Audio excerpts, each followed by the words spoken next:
here in this pleasant evening to have a talk about the ultimate reality, especially about the core concepts of Dhamma as well as the practice or the pathway to Nibbana. So today our goal, as we discussed uh, in the last week, we plan to cover Anapanasati because most of you have requested in the beginning of these discussions as well, and during the one before the last one as well, about this Anapanasati and the misconceptions now we are having towards Anapanasati, and how we should know about the uh, real or the Arya Anapanasati without any impurities, because there are a lot of impurities in the current Anapanasati which is practiced worldwide when it comes to Buddhism. And so our aim today is to discuss about this Anapanasati, a very unique technique that could be utilized to attain Nibbana. And this practice is mostly for people who have a little bit of wisdom towards the Panya Indriya, a person who has more Panya Indriya. So with that introduction, we are going to have 2 hours discussion about this Arya Dhamma, and in this special occasion, all the meritorious deeds or all the meritorious power that we have gathered throughout this sansaric journey may agglomerate together, creating the perfect environment for us to understand the Supreme Dhamma, eliminating all the sufferings, ultimately ending this sansaric journey. With this blessing, accept this blessing with the sadhukara. Sadhu, sadhu, sadhu. And also, let us remind ourselves that during this sansaric journey, we might have done various kinds of unethical deeds, unwholesome acts towards Buddha, Dhamma, and Sangha. By that, we might have created negative energies that might cover up our Nibbana pathway. So let us acknowledge our faults. Let us acknowledge that we have done unwholesome deeds because of our avidya, because of ignorance, not knowing the reality, thinking that the only solution for our problems are 10 unwholesome actions. So, with that conclusion, we might have hurted and harmed various sentient beings, lot of sentient beings. And in this occasion, let us take a moment to acknowledge our faults and determine ourselves that we are not going to do those kinds of unwholesome acts again. With that, let us imagine that we are in front of Supreme Buddhas, and we are acknowledging our faults and promising that we are not going to do those kinds of faults again with the sadhukara. Sadhu, sadhu, sadhu. So, for today's discussion, we are going to have a sutta, and based on this sutta, we are going to discuss the core concepts of how to practice the Anapanasati. And the sutta we are going to discuss is, as we discussed during the last session, Majjhima Nikaya 62. That means Maharahulovada Sutra. So in the Maharahulovada Sutra, the story begins as this, like this. So I would be, at some points, I will be reciting the Pali verses, because if those are important for our discussion, I would be reciting those parts, and in the other parts we would be just discussing what the content of the sutra. So with that, I would give a brief introduction about the surrounding of this sutra. So when we are listening or when we are reading a sutra, we have to understand that these are real things that has happened 2500 or more years ago. So we have to go into that context to understand what is being said and why the things that are said are said. So in this sutra, it is actually a discussion or a dialogue between Supreme Buddha and Rahula Thero. So Rahula Thero is a small child at the time. At the time he was listening to this sermon, so maybe at around 9 to 10 years, very young age. So he has a young mind at that point. So think about an instance that a Supreme Buddha is teaching a young child about the Anapanasati. So it is very important because he has simplified it to that level. So it is very easy to understand the concepts of Anapanasati when it comes to Rahuluvada Sutra. And in the last bit, there's this Asasasa Pasasasa thing. So it says that Digam Vasasanto Digam Asasamiti Pajanati, Digam Pasasanto Digam Pasasamiti Pajanati. Like that, it goes on. So Asasasa and Pasasasa is wrongly translated as inhalation and exhalation in later texts. But we have to understand this, that this Arya Dhamma is based on Nibbana. And during our course or during our discussions, throughout these discussions, we have understood that there's always a logic behind or a connection behind why we are doing this and what is the reason behind doing these kinds of things. So without a reason, we did not try to understand or try to make ourselves understand or believe in things. So belief is one thing. So this reality or Arya Dhamma is not about belief. It's about understanding. It's about comprehension. So for someone to comprehend something, that person needs solid basis, and that person needs to understand through his or her wisdom. So if someone is not giving reasons as to why we are doing this, for example, breathing, how breathing reduces raga, dvesha, moha, can we give a logical answer to that question? Or is there anything else that this asasasa and pasasasa tells about? So we have to go through these texts and go through this sutra and try to understand what is being said in that sutra, how it very well fits the rest of the sutra as well. So if we take it as inhalation and exhalation, then it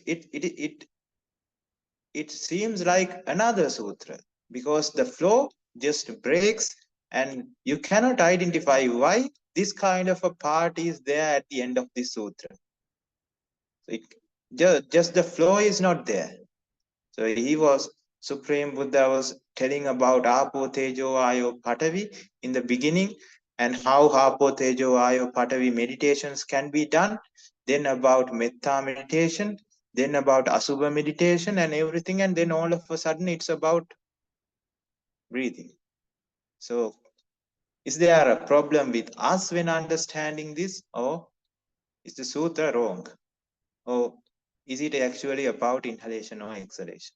So we have to understand these parts when we are trying to understand Anapanasati.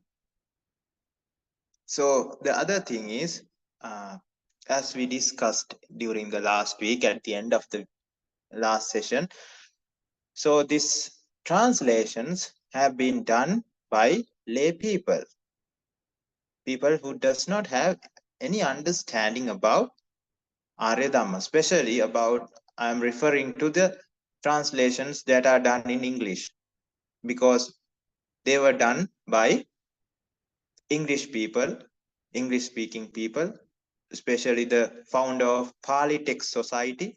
So those were the ones who translated it. So the lay person's view is what gets translated into a different language. Because if the person, it doesn't matter if he speaks English or if he speaks Sinhala or Pali, the thing is, if he does not have the understanding about Arya Dhamma, that means if he does not have got the Sotapanna Phala, attained the Sotapanna Phala, if that person has not attained Sotapanna Phala, then he is not able to decipher the Arya meaning which is hidden in that sutra. What he would get is a lay understanding of what is being said. It might be correct in a lay point of view, but when it comes to Nibbana, when it comes to elimination of Raga, Dvesha, Moha, it might not work.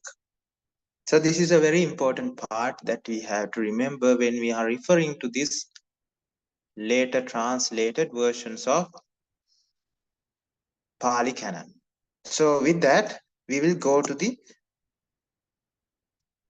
Maharahulovada Sutta. So it starts like this: Evang me sutang ekang samayang bhagava savatyang viharati jetavane anatha pindikassa arame atako bhagava pubbhanna samayang nivasetva patta chivarang adaya savatyang pindaya pavisi. Ayasmapi ko rahulo pubbhanna samayang nivasetva patta chivarang adaya bhagavantang pittito anubhanti. Atako bhagava apaloketva ayasmantang rahulang amantesi. So it goes like this. I would not be reading everything like this. So I since this is the first paragraph, it says that, so it was actually as the Ananda Thero has said it during the first council. So it is what he says. According to what he has heard, it is like this. So Supreme Buddha was living or staying at the Jetavana monastery, and during the evening he has gone for alms, so or Pindapata. So at that point, the Rahula Thero also has been going after or behind Supreme Buddha. And at that instant, Supreme Buddha has told the Rahula Thero, so if it is internal or external, fine or coarse, it can be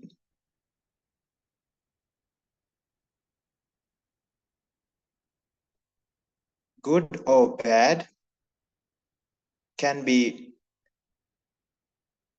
present, past, or it can be a future, a rupa that gets emanated in the future. If that is the case, then you have to understand that it cannot be taken as me or mine or as my soul. So it is what was said by Supreme Buddha at that point. So it is like this. So if I explain this paragraph, so we have 5 aggregates: Rupa, Vedana, Sanya, Sankara, Vijnana. So these aggregates, if we had a discussion on 5 aggregates, so you know that it is about a combination or when everything that belongs to Rupa is compiled together, we call it Rupa Skandha. Skandha means a mountain. So when the Rupa which are there in the history or in the past, Rupa that are being generated right now and will be generated in the future, and blissful Rupa and suffering Rupa, there can be smooth or fine Rupa, or it can be hard or coarse Rupa, and these can be there are external Rupa and internal Rupa. Whatever they are, when you compile it all of them together, the things that fall under Rupa, that is called Rupa Skandha. So it is the same for Vedana as well. So Vedana that are far away, Vedana that are here, Vedana that are suffering, Vedana that are blissful, Vedana that were there in the past, present, and future. Everything, all the Vedana, if we compile them together, we call it Vedana Skandha. It is the same for Sanya, Sankara, and Vijnana as well. And Supreme Buddha says, for each and every one of them, he takes each and every one, Rupa, Vedana, Sanya, Sankara, and Vijnana, and explains that you should not take it as it is not good, or it is not a correct way to take it as me, mine, and my soul. So it is what was explained by Supreme Buddha. So this is actually the title of the discussion. This is what led to Anapanasati. Explanation of this part is what led to Anapanasati. So you would be able to understand it more when we finish the sutra. When we finish going through the sutra and reflect back on what we discussed in the beginning, this part, then you would be able to understand why he has said something like that. So I'll come back to that point at the end. So after saying this by the Supreme Buddha, so the Rahula Thero, what he did was he stopped going for Pindapata or alms, and he went to the shade of a tree and started meditating, thinking about what Supreme Buddha has told. So at that point, the teacher of Rahula Thero, who is Sariputta Thero, saw him meditating under a tree. And he said, Rahula, do Anapanasati. Do Anapanasati meditation. And it would give you good results. So that's what he said. And Rahula Thero didn't know what Anapanasati was. So in the evening, after stopping the meditation, he went to Supreme Buddha and asked him what is Anapanasati and how to practice the correct Anapanasati. So this was his question. So from this point onwards, it is about Anapanasati, not the last bit, but from this part onwards. Because you have to first have the understanding to do the Anapanasati. And in the initial part of the discussion from now onwards is about the core concepts that you should know to continue Anapanasati. And the last part is about how to do Anapanasati. So he says like this, Rahula, if as this body is comprised of Apo, Tejo, Vayo, Patavi. So our body has solid parts. So if we go through the 32 parts of which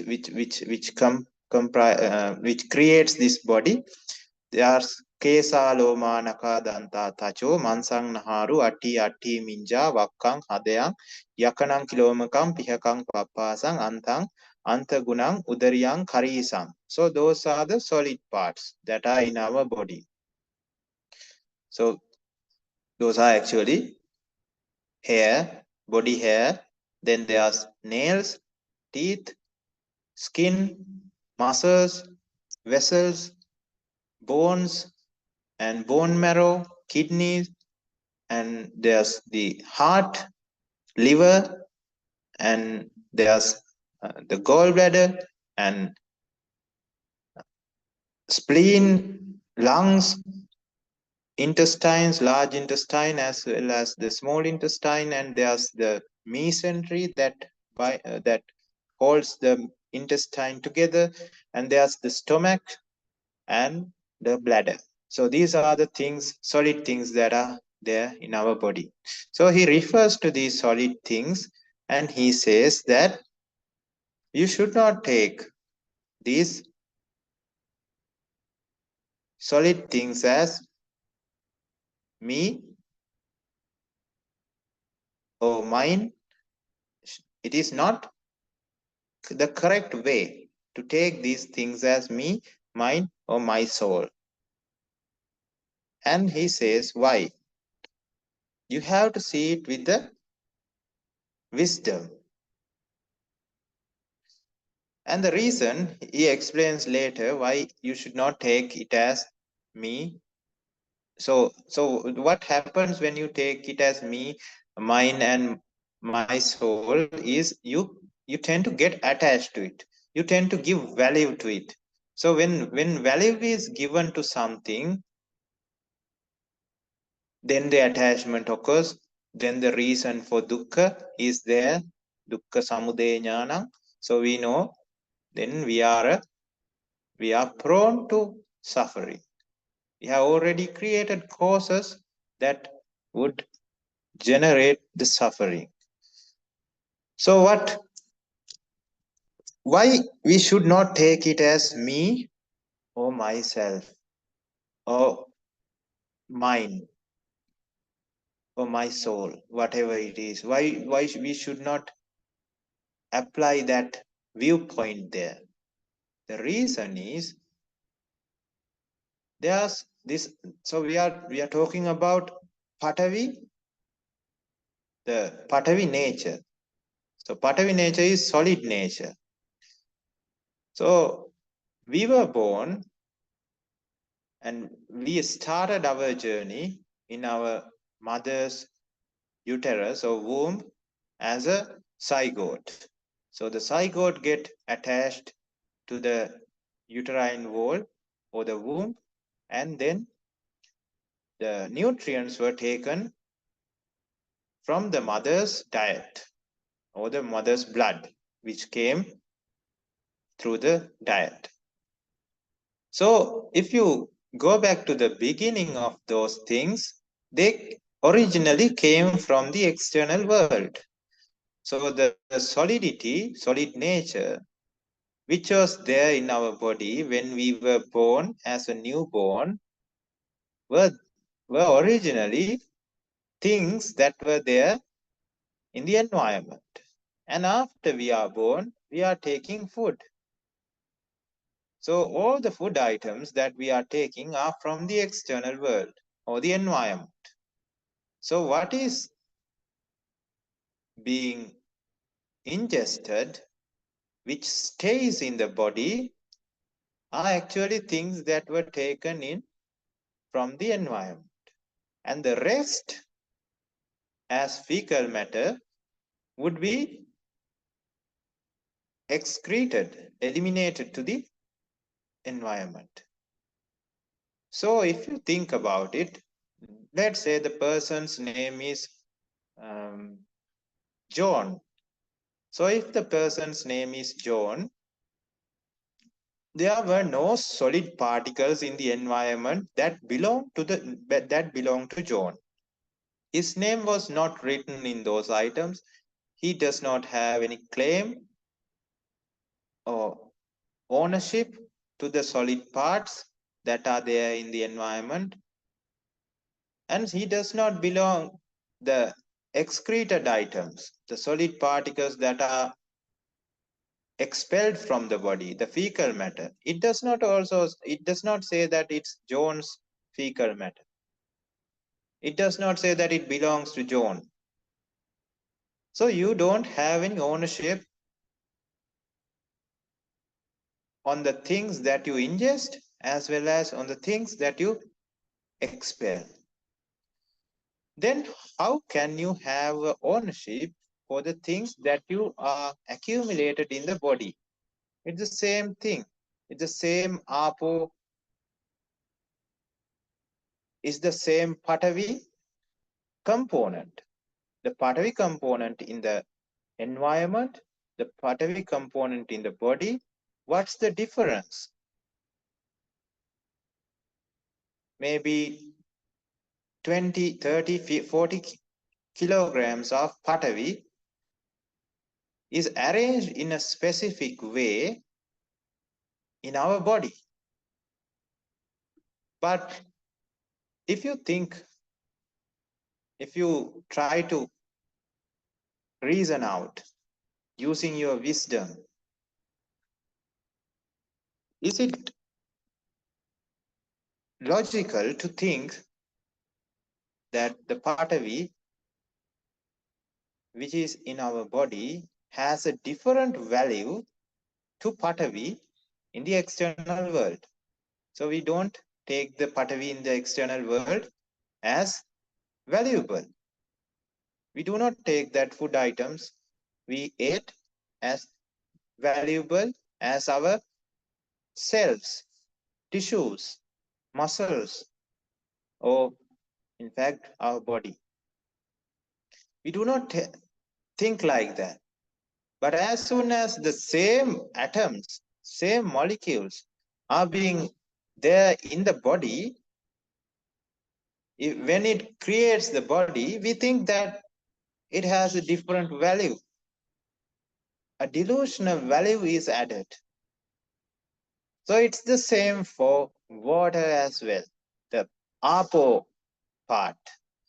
So when we think about the apo dhatu, it is the same as we discussed for patavi. It is also taken in from the beginning when we were in the mother's womb. So the water or the apo element was taken in. And there's no difference between the apo or the water molecules that are in the external world or in our body. It does not give us ownership for the water or the apo element that is there in our body. When we die, all the patavi gets accumulated with all the patavi in the environment. All the apo element get together with the apo element in the environment. It does not say that this is John's apo element which is in the environment right now, which is very valuable from the point of John. No, it's just water molecules. then why is there a different value that is given to the apo, or the simply if we can say water molecules? Why do you find that those water molecules precious, valuable than the water molecules which are in the environment, which are around us? So we have to understand this difference. We have to understand that difference comes with avidya, ignorance, because of not knowing the reality. We have to, when we think with our wisdom and when we try to find the part which we gives value to, a valuable component which is there in our body, we find our body so valuable, so precious, and we are trying to find the part which is valuable. We know that Apo does not have the value. Now we know the Patavi also does not have that value. Now we'll go for Tejo. Tejo is about energy, or the heat energy in this scenario. So the heat from the external environment, we get heat, because if we go into the sun, we feel the heat. And in the internal environment, from our liver and other organs, from the cells, because of metabolism, it creates energy, heat energy, and that is expelled to the environment. So we are in an equilibrium with the environment. When we talk about heat energy, we are in equilibrium. We are constantly expelling heat energy to the environment. So it does not say that it's our heat energy. It's, for example, if we take the example we took before, it does not say that it's John's heat that is there in the environment. It's just heat. You don't have any ownership. Then why do you have an ownership when it is there in the body? How can you have an ownership for that Tejo element when it is there inside your body? But it came from the outside,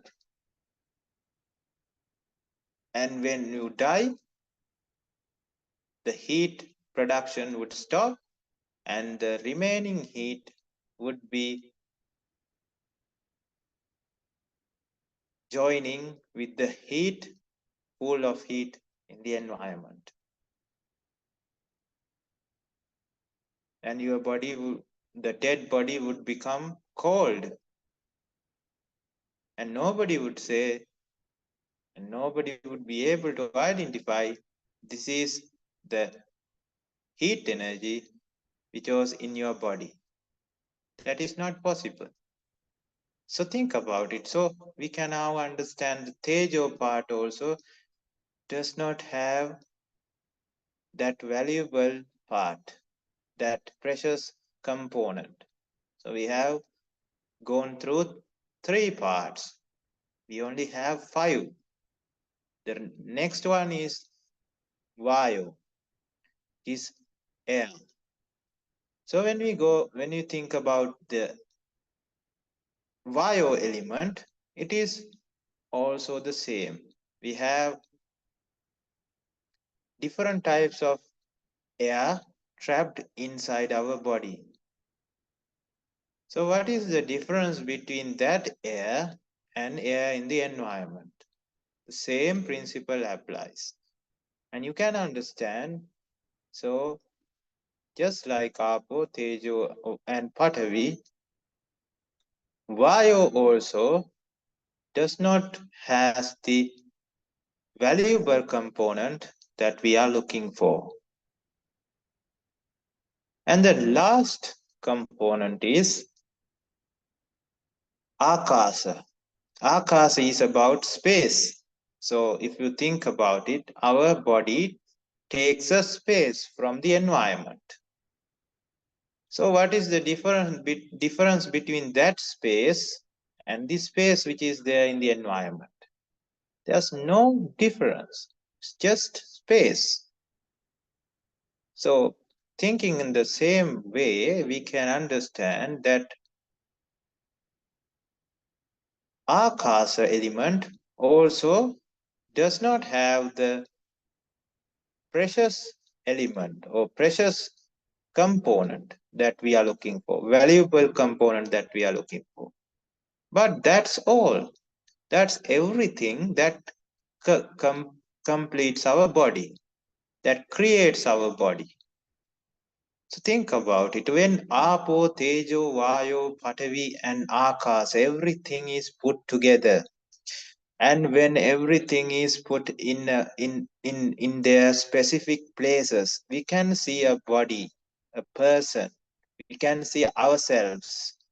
But when everything is put together and everything is working perfectly, or when everything is put in their specific places, there's a delusional value. Illusion happens, or this illusion gives a wrong conclusion based on avidya, which is value. And we think this body is valuable. Now go back to the first part, which I explained, which Supreme Buddha explained actually. So we should not take this body, or we should not take Rupa, Vedana, Sanya, Sankara, Vijnana as me, mine, and as my soul. Again, that means you should not take it as, you should not have the ownership over it, because you don't have any ownership. So ownership is a problem. So now you can understand why. Because they were actually parts of the environment. We never had ownership. We are now at present or not having the ownership. And future also we would not never will have the ownership. And we think that they are ours. This Patavi Dhatu is ours. Apo Dhatu, Tejo Dhatu, Vayo Dhatu, Akas Dhatu is ours. But we don't have any something. It's just like something we have borrowed from the environment. Just not, we don't have any ownership. It's just part of the environment. So it is what is explained by Supreme Buddha. So he explained about Patavi Dhatu and again Apo Dhatu, that we should not take it as mind, me, mine, or my soul. Or in this the reason about this my soul, or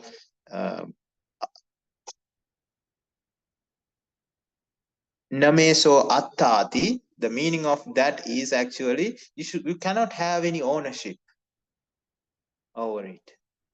There's no valuable thing that you can get attached to as apo, tejo, vayu, patavi, because actually they are apo, tejo, vayu, patavi. So he explains about vayu and the apo, tejo, vayu, patavi, and as well as the last part, akasa. So this is why you should not take apo, tejo, vayu, patavi, and akasa as me, mine, and my soul. That means valuable. You should not take it as valuable.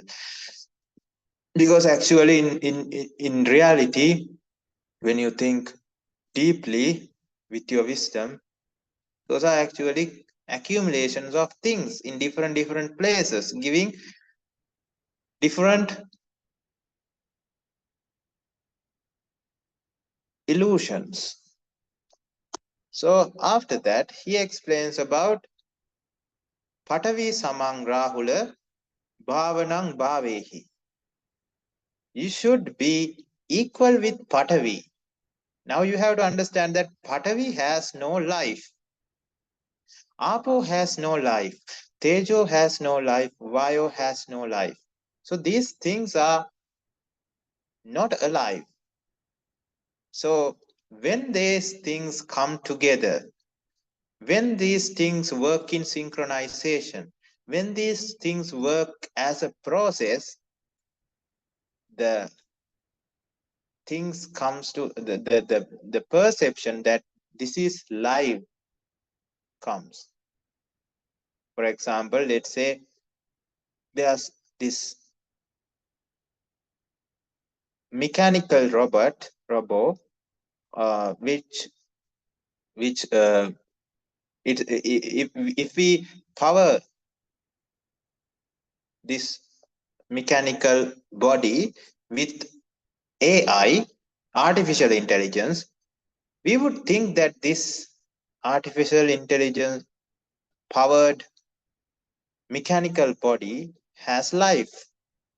That's what we would understand if it is very meticulously created, very well developed to look like a real human being, then we would get tricked that this is a real human being who is alive.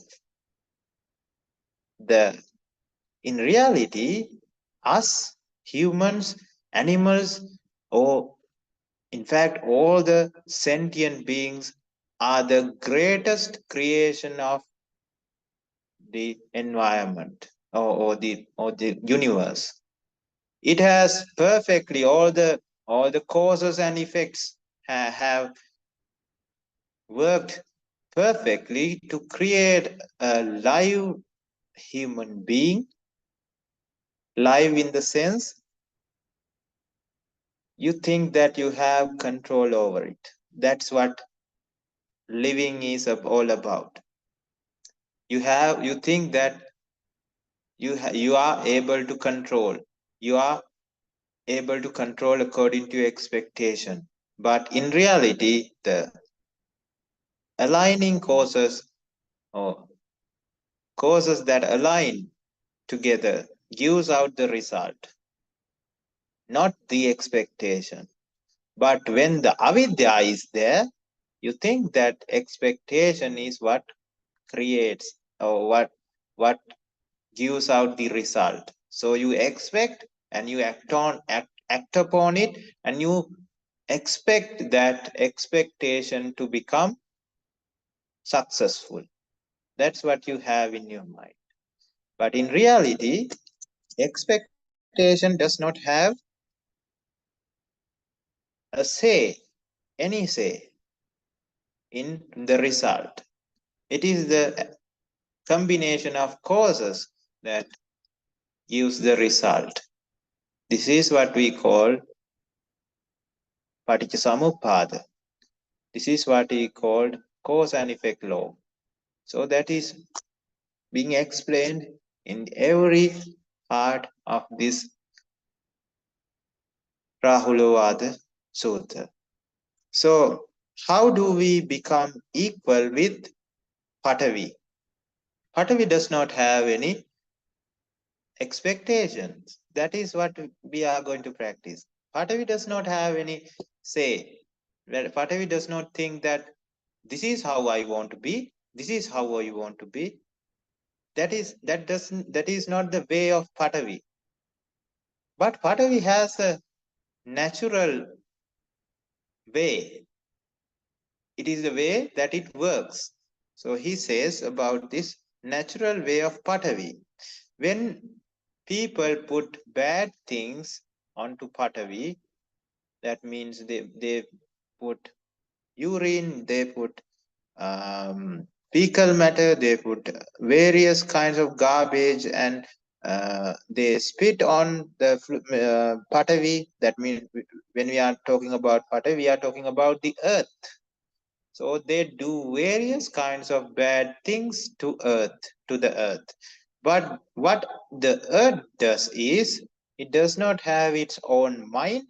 It does not have its own expectations that this is how they should treat me. This is how they should worship me, because I am giving back all the things for them, because the earth gives us space, earth gives us food, earth gives us everything that we need to survive. But as people, as sentient beings, we put all the bad things to the earth. So, what is the nature of the earth? It does not have any expectations that this is how the earth should care. This is how the earth should treat me. It does not have that kind of a expectation.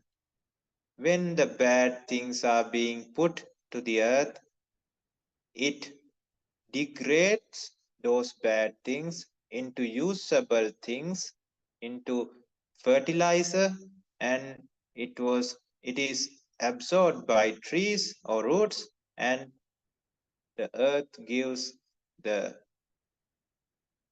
product as something usable, something good, something nice, food, vegetables, fruits, and everything.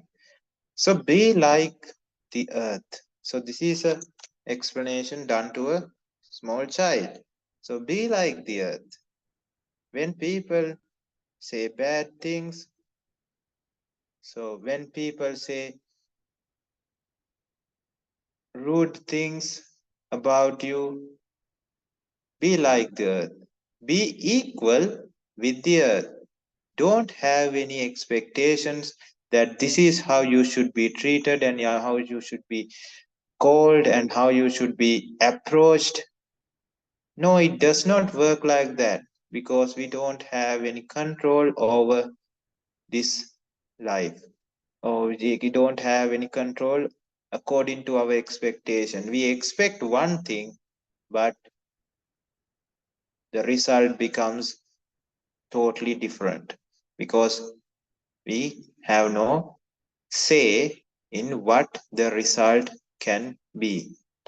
So he explains like this about Apo as well.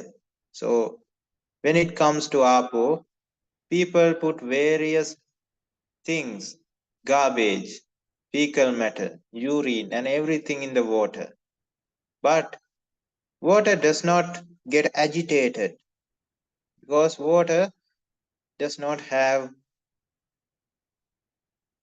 expectation, does not think that this is how I should be treated. This is how I treat them. This is how I help them. But they, because of that, they should treat me good. They should treat me well.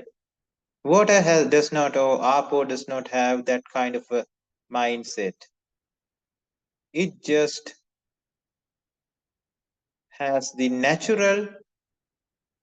way of natural process. So in the natural process, Apo acts as an Apo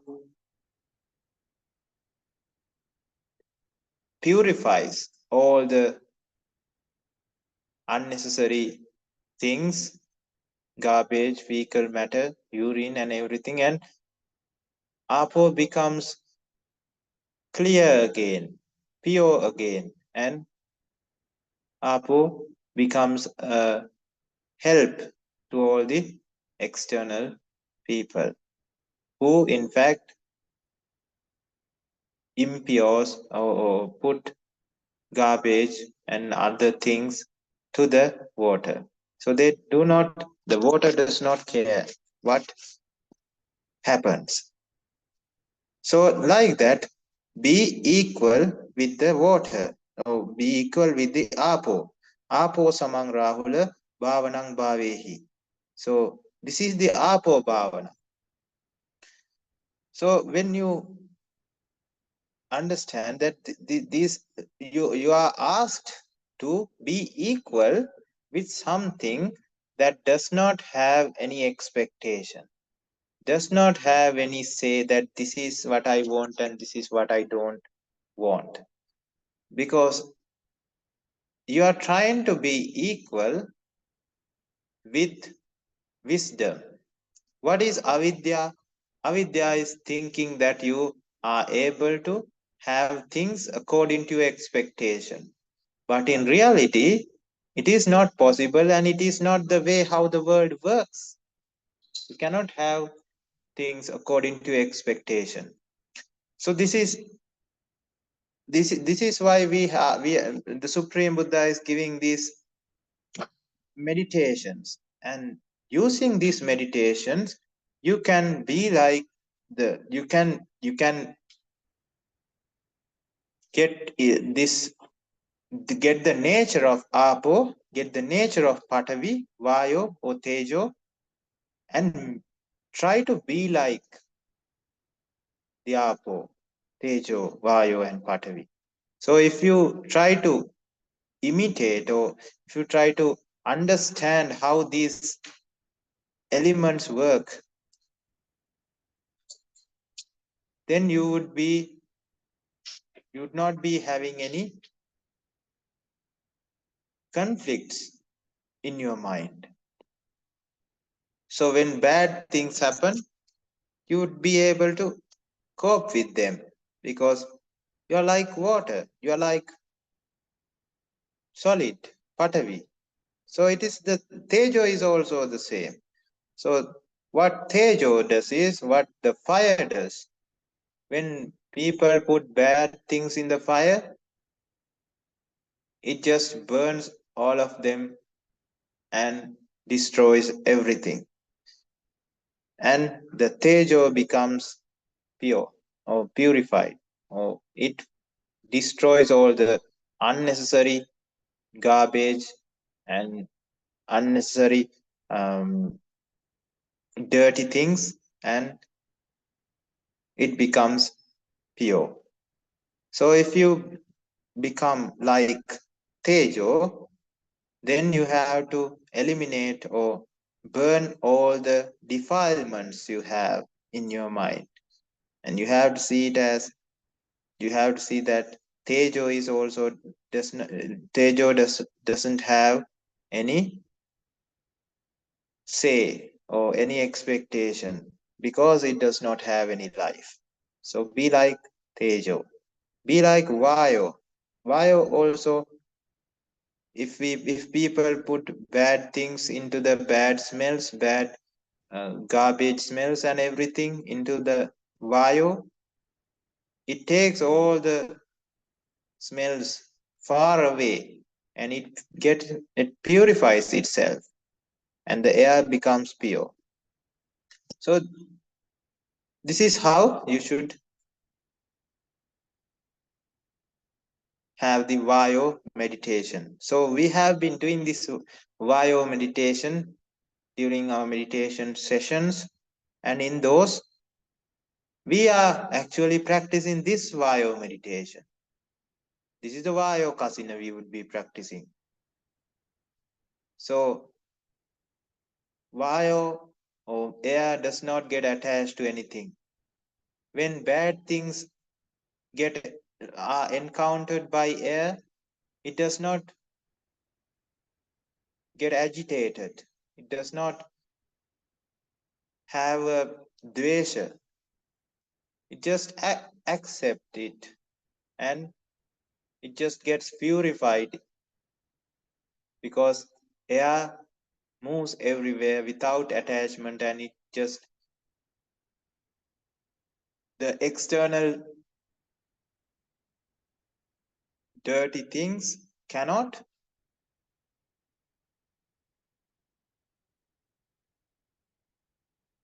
do anything to harm the quality of air, because it does not attach to anything. So it is the same for akasa as well. So akasa samang rahula bhavanang bhavehi. So you have to be like the space. So space is also like that. No attachments. Space is very independent. Whatever the thing you put in whichever place, space does not get attached to that object. So that's why you are able to move it freely without the interaction or interference of the akasa dhatu. So whichever the bad things you put in the in the space, whichever the good things, it does not care, because it does not prefer one thing over the other. So after that he says, Mettang Rahula Bhavanang Bhavehi. Mettang hite Rahula Bhavanang Bhaveyato Yo Vyapado So Pahisati. So he says, the Supreme Buddha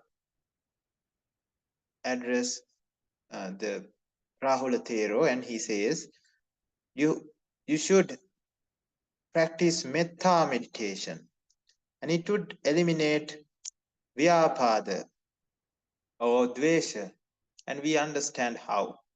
We have been doing this metta meditation during our sessions as well. So when you practice the opposite of hate, opposite of anger, it is very logical that vyapada would get eliminated from your system when you practice metta.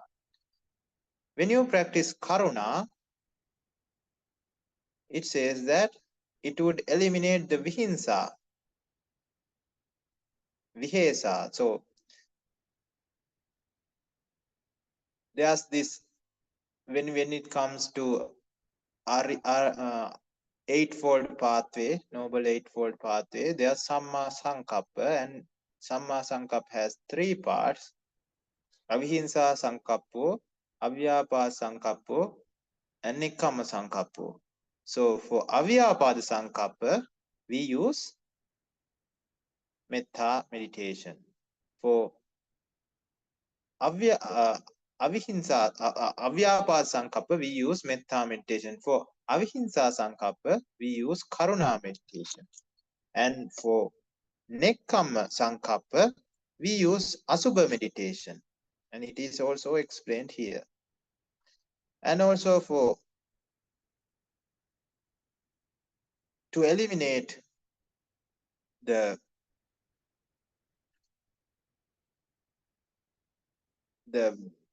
when you don't get any energy to start the Arya meditation, so you practice mudita meditation. So when it comes to the upekka meditation, it is about eliminating patigha. So that is the early stages of vyapada, just the conflicting mind. Vyapada is about hate, anger, and malevolent and malicious mindset. But when it comes to patigha, patigha is about the initial stage of it. Patigha is what leads to vyapada, and patigha is about conflict. It is what is conflict is what develops to vyapada. So asubang rahula bhavanang bhavehi asubang hite rahula bhavanang bhaveto yo rago so pahisati. So that is what we discussed about nekkama sankappana. So when you practice asubha, raga would get eliminated. When you practice the anicca sanya, then the mana or the superiority complex, inferiority complex, and the idea that you are equal to the other, everything would get eliminated. Mana is about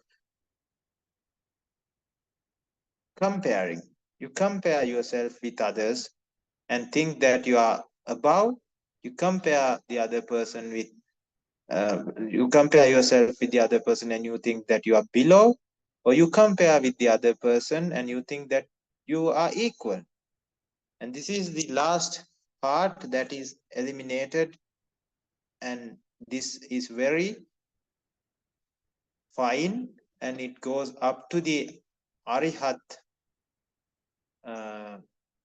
stream or the Arihat Magga. So when someone becomes attains the Arihat Phala, then only the mana is fully, or Asmi mana is fully eliminated. So this explains everything that is needed to practice Anapanasati meditation.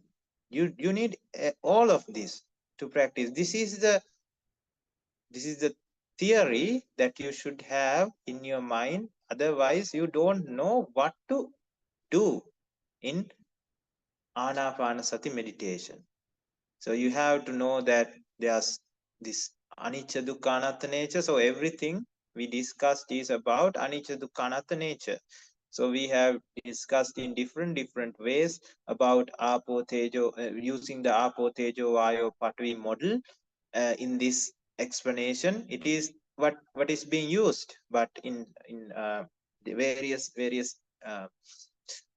sutras, it has been it has explained in different ways. But for Rahula Thero, he Supreme Buddha has used this apo tejo vayo pathavi method to explain him the core concepts that you should know to practice Anapanasati. So you know that you even though you find value in your body, and even though you find it as me, myself, and my soul, thinking that it has a value, importance, and that you are able to, because it's mine, you think that you are able to control it according to expectation, and you don't know that it is actually a cause and effect thing that gives rise to the effects. Causes are the things that gives rise to the effects, not your expectation. So when you don't know those kinds of things, you think that it is me and it belongs to me, and I can control it, and it is my body, and it is my I have the ownership over my body. But when you understand how, when you divide it and using this dividing quality, when you divide it and see with your wisdom, you understand that this is a combination of things. Apo, Tejo, Vayo, Patavi getting accumulated together in a specific way, which we called a body. When the things are arranged in a specific way, this illusional or delusional idea comes because because of the delusional experience that we get from our five senses, not from the wisdom, but our five senses. So this part is very important. So that is what was explained before, when the Rahula Theros first having the discussion with Supreme Buddha, he said that you should not take Rupa, Vedana, Sanya, Sankhara, Vijnana as me, mine, and my soul. So it is not good, or it is not a good thing, a good way of taking, understanding that Rupa is me, Rupa is mine, and Rupa is my soul. Because if you think like that, then the avidya is there. So when the avidya is there, you get this delusional idea that they are valuable, and you get attached to it, and that is the reason for suffering. That is the um, starting point of suffering, or the cause of suffering. So this is, so then you should not get to the other end as well. The other end is also wrong. This thinking that this has a value is also wrong. Thinking that there's no me, the concept of me, myself, and everything is a lie. So there's no one who is experiencing this. There's nobody who is doing sins. There's nobody who is doing meritorious deeds. So there are no consequences for good and bad. So that is the other end. So if you go to the other end, then that is also wrong. So that is why the two ends are there. So in the other end, you think that there's no me. There's nothing. If you say that John, so let's take the example of Mr. John. So John thinks that there's nobody calls John. When somebody in the other end, he thinks everything belongs to John. His body, his mind, he has 100% control over his body and mind, and he thinks that it is very valuable and it cannot be destroyed. So what happens is, when he dies, John gets reborn as maybe a dog, maybe a god, maybe a Brahma, whatever it is. It's the same John that's get reincarnated again. So it is the idea, the other extreme. So these are the two extremes that we have. So the both extremes are wrong. So what we have to identify is, yes, there's this person called John that we can see. We can see his image. We can see he talking. We can feel everything. There's this person, but in reality, that person is actually a result of causes getting aligned together to give a result. So the result is what we see, but in reality, it is a cause and effect combination of causes and effects. Other than that, there's no valuable thing that is behind that person. So that is what we need to understand. For us also, there's no valuable thing that is permanent, that is there regardless of what happens. There's nothing like that in our mind or body. It all gets deteriorated. That is, we know the jara marana. So from moment, as the moment expires, in the next moment, the result is actually a combination of causes at that moment. So as soon as this next moment expires, the result expires, leaving room for the next set of causes to create the next result. So it goes on like that.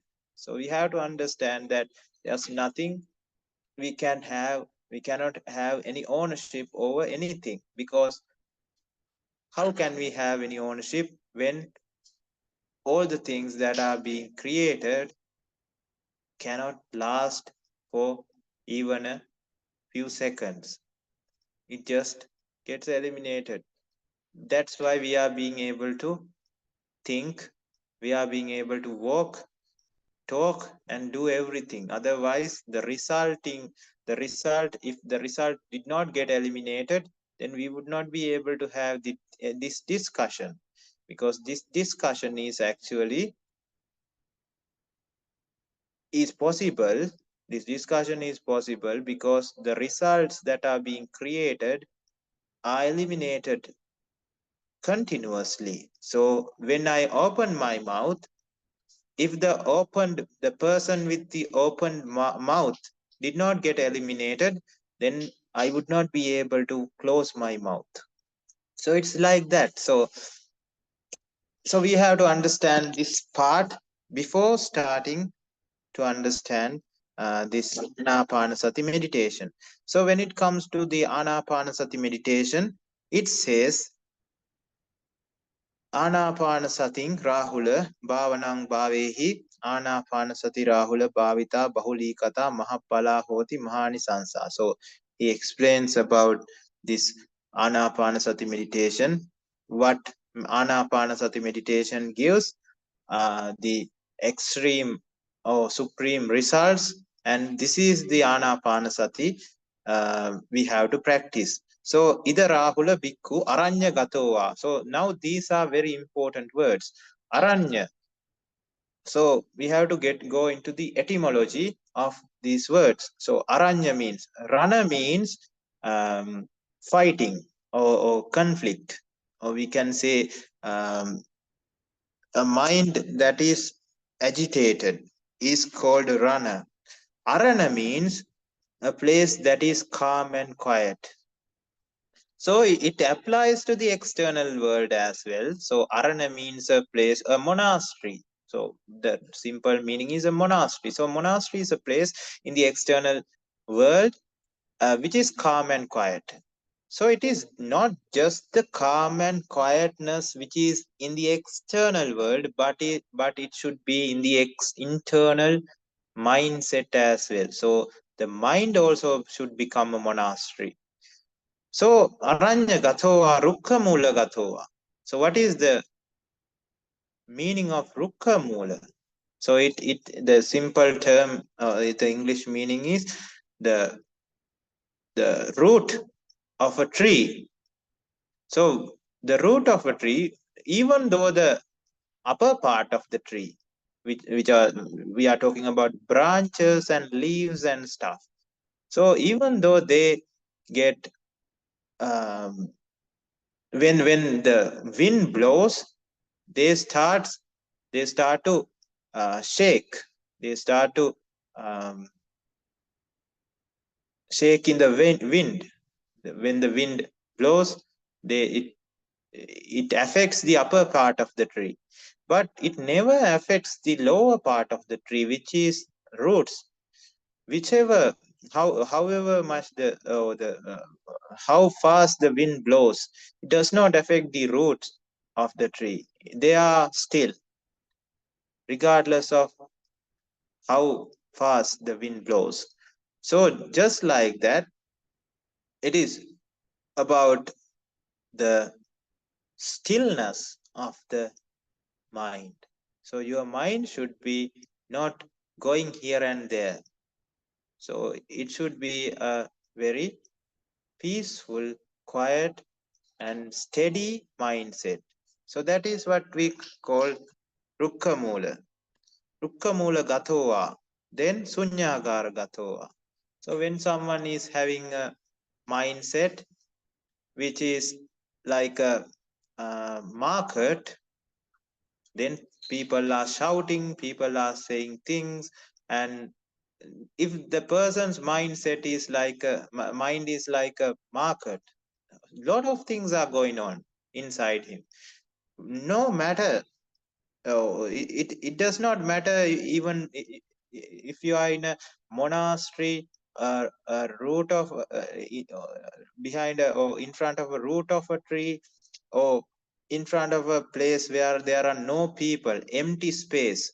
It does not matter. It is not the most important thing.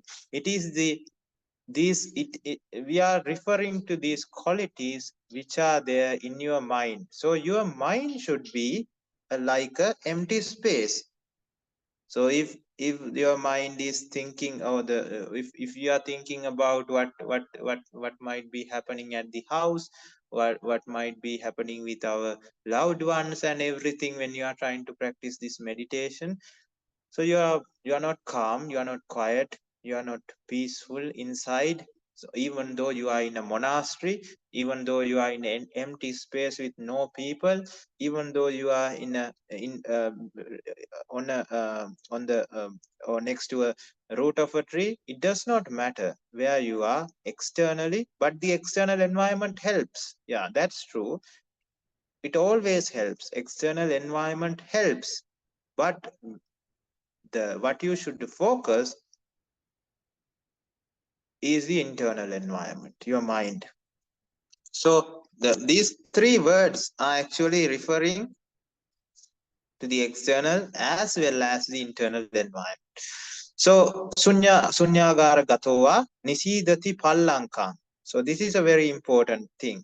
So it says that you have to be in that special posture for meditation. So in reality, it is about a different thing. Nisidati pallankang means anchor in if you get the meaning of anchor means number. Palla means lowest. So lowest number. So if you are ranking someone, so let's say if we rank somebody as grade 10. So that means he is higher than grade 9, grade 8, grade 1. is higher than the grade, all the 9 grades. Because that's why he said grade 10. So Pallanka means lowest number, which is grade 0. So you have to go into the grade 0. So the analogy which is given is you have to be like a doormat. Everyone wipes their feet on a doormat. So if you become a doormat, you don't have that superiority complex. You are very humble. You are very, your mind becomes pure. When a person is not humble, when the person is arrogant and thinks that I know everything, I am the man, I am the one who has the understanding and everything, and tries to practice this, all the mana and the defilements which cover up his mind like a cloud covering up the moon, he would not be able to do the meditation properly. So these are the prerequisites for meditation. These are the things that are being explained by Supreme Buddha as prerequisites, or the things that you should have before the meditation. So you have to go to the lowest number, 0. Be the doormat. Be like a puppy. You are not um, you are not becoming the person or the star of the event. You are not in the 10th grade or the 100th grade, because when you are in the 100th grade, 10th grade, you think you know, and you have that those defilements coming up, piling up, and you are not, your mind is not humble, your mind is not pure. You are covering those things, your mind with defilements. So pallankang abhujitva ujunkaya. So your back should be straight is the normal meaning. Yes, it helps. If your back is straight, then it helps the meditation. It's true. But it is the external explanation. That's what is the internal explanation of it. So when someone is straight, we are talking about straightness in his actions.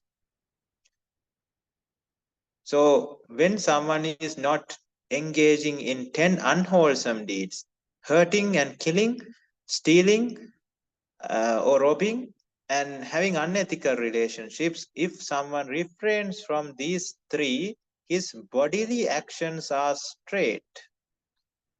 If someone is refraining from lying, slandering, using harsh language, using meaningless words, then his words are straight. If he is not having any malicious thoughts, malevolent thoughts, or mischievous, greedy thoughts, and also wrong and distorted views in his mind, then his thinking is straight.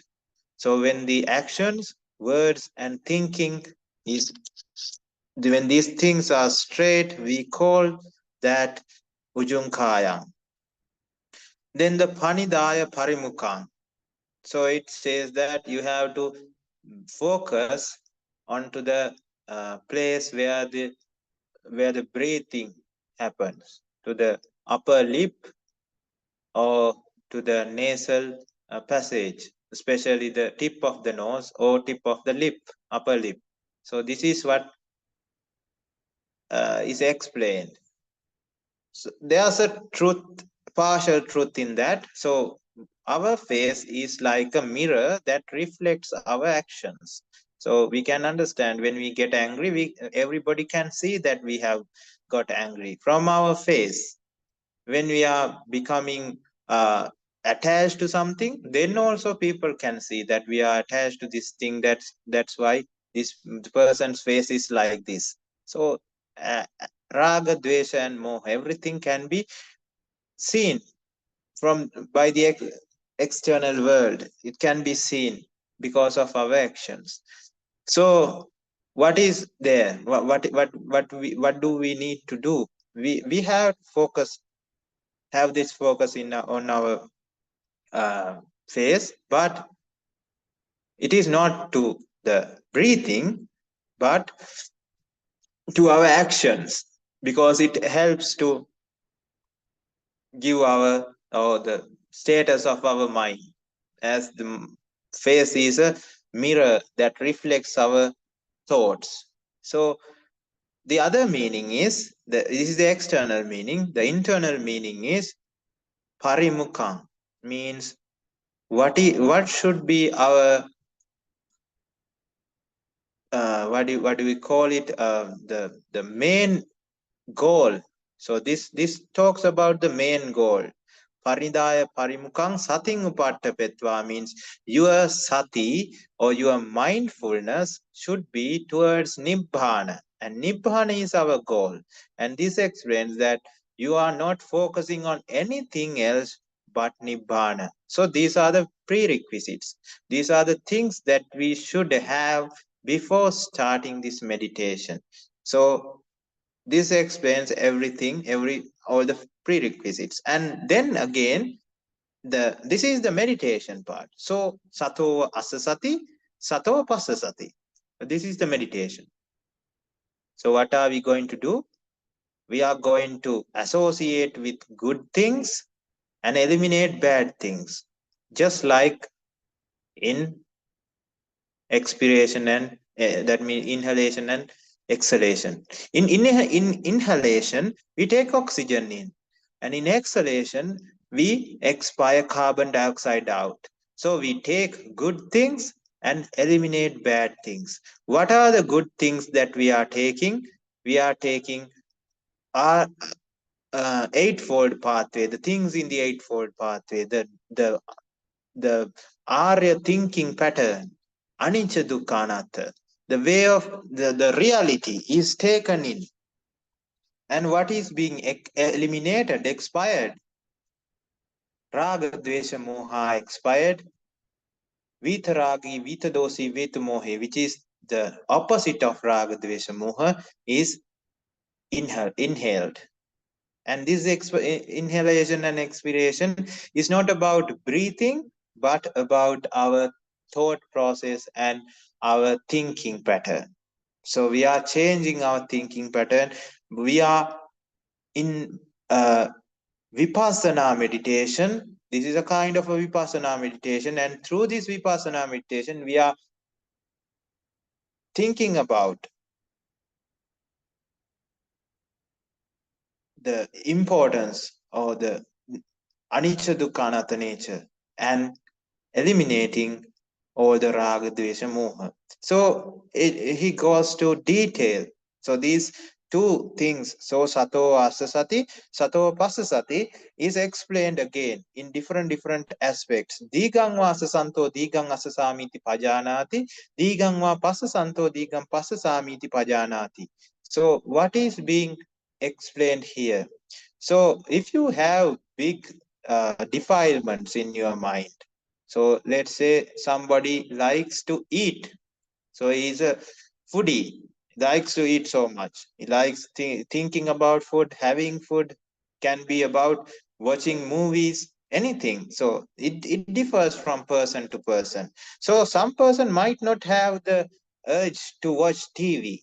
He does not like watching TV, watching movies, he does not prefer these kinds of things. But when it comes to food items, he likes food so much, he cannot stop thinking about it, having it. He would go miles and miles to find new places to have food, kind of a person. If that person's personality is like that, then we are applying digang va asasanto, digang asasamiti pajanati there. What is that? So if you have very thick defilements, I would say, the big ones, you have to use this anapana method. That means you have to associate, or you have to use this Arya Dhamma more. So diga means you have to use it more. You have to use this anapana method more on those aspects, on those things. So you are associating, or you are inhaling good things, that with the understanding that this is anicca dukkha anatta, or you are thinking about all the adinava that you are experiencing, and you are thinking about all the vexatious feelings that you are being experiencing because of this kind of a mindset, because of these kinds of habits. I am always thinking about these food items. When I do not get these kinds of food items, I become so frustrated, and I become so upset. So I, since everything in the world is not according to my expectation, I become very upset, and the pain and suffering is, it is beyond imagination, because of these kinds of wrong and uh, wrong mindset. So you are now inhaling good things about the, or the things that you should inhale, and you are exhaling the things, or the this attachment, the idea that this, when the thought process starts about this food items, you exhale it. And what you inhale the good things, you inhale the adinava, you inhale the reality, and you exhale the avidya. So you do it more. So that is why we call it digang vasa santo digang asasamiti pajanati. Digang va pasa santo digam pasasamiti pajanati. You inhale for a longer duration, and you exhale for a longer duration. But you have to understand that this word inhalation and exhalation is not about breathing, but about Arya Dhamma. So then what happens is, it becomes rasang vasa santo rasang asasamiti pajanati, and rasang va pasa santo rasang pasasamiti pajanati. That means when you do that, your defilements get smaller. The strength of them, the density or the denseness of it starts to reduce, and you are able to now cope up with it without that much of effort. Now, initially, it was like a war within your mind. Your mind is saying, one part of your mind is saying, you should get associated with these things, you should have these meals, you should have experience the delusional blissful nature. The mind does not say it's delusional, it thinks that it is the best you can have. But the other part of the mind, which is about Arya Dhamma, says that this is a delusional blissful nature, you should eliminate this. Only thing you get out of this is suffering, and all the thoughts of wisdom comes. So it's a fight initially. You cannot, you cannot think what decision you should have. At some points, the Arya mind wins. At some points, the Avidya mind wins. So it's like a fight inside your brain, inside your mind. So when you somehow when you try to do this battle, you would start to make progress. And when you make progress, what happens? You would be able to eliminate these defilements, reduce the strength of these defilements. When the strength is reduced, you can use this Arya Dhamma, the medicine, now in initially use it for longer periods. Now you are using it for shorter periods, because shorter period is now enough to eliminate this weak defilements. So the use of it for a longer period has made them weaker. So now as they are weak, you can use them for a shorter period. That is what is explained as rasangva asasanto rasang asasamiti pajanati, rasangva pasasanto rasang pasasamiti pajanati. So when these big defilements are reduced from your mind starts to become calm and quiet. All the nivarana, Kamachanda Vyapada Dina Middudachkukucha and Vichikicha starts to reduce. Since your mind becomes samatha, you know what samatha is. When nivarana are eliminated, we call it samatha. So your mind becomes the perfect field for cultivation. What cultivation? For the Arya cultivation. Now, when you do this 2 steps of the Anapanasati, your mind becomes very good soil. Your mind becomes a very good soil for cultivation of Arya crops. So at that point, what you do is Sabbakaya Patisangvedi Asa Sissamiti Sikkati. Sabbakaya Patisangvedi Passa Sissamiti Sikkati. Now it is about thinking about the reality of the world. What is Sabbakaya? Sabbakaya is Chakkukaya, Sotakaya, Ganakaya, Jivhakaya, Kaya Kaya, Manokaya. Those are the internal Kaya. And what are the external Kaya? Rupakaya, Saddakaya, Gandakaya, Rasakaya, Pottabakaya, and Manokaya. So if I explain it in simple English terms, we are thinking about eyes, ears, nose, tongue, body, mind. Those are the internal Kaya, and the external Kaya, images, sounds, smells, tastes, touches, and thoughts. So those are the internal Kaya. So we have 12 Kaya. Sabbha Kaya is every Kaya or all the Kaya, and that is this 12 Kaya. So we have to see it as anicca dukkha anatta. So that is asasamiti, asasamiti pajanati.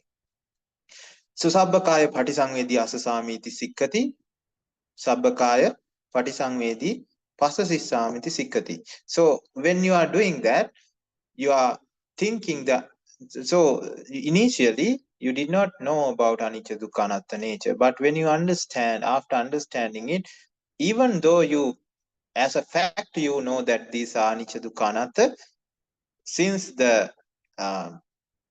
the habit of seeing them as nitya sukata is there, you would perceive as soon as you see, because you are not mindful all the time, your mind would have that old habit of seeing these things as nitya sukata. So you have to constantly practice this mind to see them as anicca dukkha anatta. So you are seeing chakukaya, sotakaya, ganakaya, jivhakaya, kaya kaya, manokaya, Rupakaya, Sabdakaya, Gandhakaya, Rasakaya, Pottabakaya, and Manokaya as anicca dukkha anatta. So when you see like that, what happens? You are inhaling Arya Dhamma and exhaling the wrong understanding or wrong viewpoint or wrong way of thinking. So you are exhaling that part. So then what happens? Passam bayang kaya sankarang asasisamiti sikkati. Passam bayang kaya sankarang pasasisamiti sikkati. Passam bayang, passang ubayang. So there are 2 types of kaya sankara that we do. So what are the 2 types of kaya sankara?